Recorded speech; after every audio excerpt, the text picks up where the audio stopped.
un astre de la chanson française s'est évanoui. Françoise Hardy, figure emblématique de la musique, nous a quittés ce mardi 11 juin à l'âge de 80 ans, après avoir mené un long combat contre la maladie. Elle avait fréquemment exprimé son profond désarroi face à son cancer du pharynx, qui avait brisé sa carrière de chanteuse. Privée de l'ouïe d'une oreille et physiquement affaiblie, Françoise Hardy vivait une véritable épreuve. Elle avait confié à RTL qu'elle était dans un état de souffrance vraiment cauchemardesque la plupart du temps. Ses 55 séances de radiothérapie l'avaient terriblement affaiblie. Elle partageait dans Paris Match en décembre 2023 que depuis ces dernières radiothérapies, elle voyait tout flou avec son œil droit, qui était également douloureux.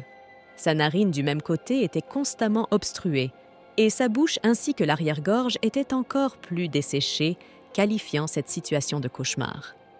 Lors de cette interview, Françoise Hardy avait exprimé des mots poignants sur la fin de vie, répondant aux questions sur ses souhaits qu'elle désirait partir bientôt et de façon rapide, ajoutant qu'elle voulait partir dans l'autre dimension le plus tôt, le plus vite et le moins douloureusement possible. Cette période marquée par l'angoisse résume en partie l'existence de Françoise Hardy.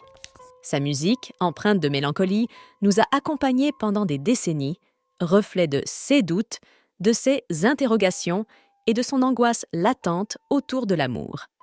Née le 17 janvier 1944 à Paris, l'artiste était la fille de Madeleine Hardy, aide-comptable, qu'il élevait seule avec sa sœur cadette.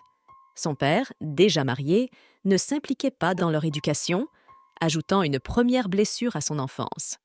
Cet environnement difficile, renforcé par le mépris constant de sa grand-mère, marquera durablement la chanteuse et générera un profond manque de confiance en elle. Révélée par la chanson « Tous les garçons et les filles », Françoise Hardy s'est imposée comme une icône indémodable de la chanson française. L'idole des années 60 et ancienne compagne de Jean-Marie Perrier était l'une des rares femmes parolières de son époque. À travers ses chansons, elle parvenait à transmettre ce qu'elle n'osait exprimer de vive voix, sa solitude, ses histoires d'amour et les tourments qui en découlaient. Si vous avez apprécié cette vidéo, n'hésitez pas à laisser un like, commenter et vous abonner à notre chaîne Le Scénic pour plus de contenu.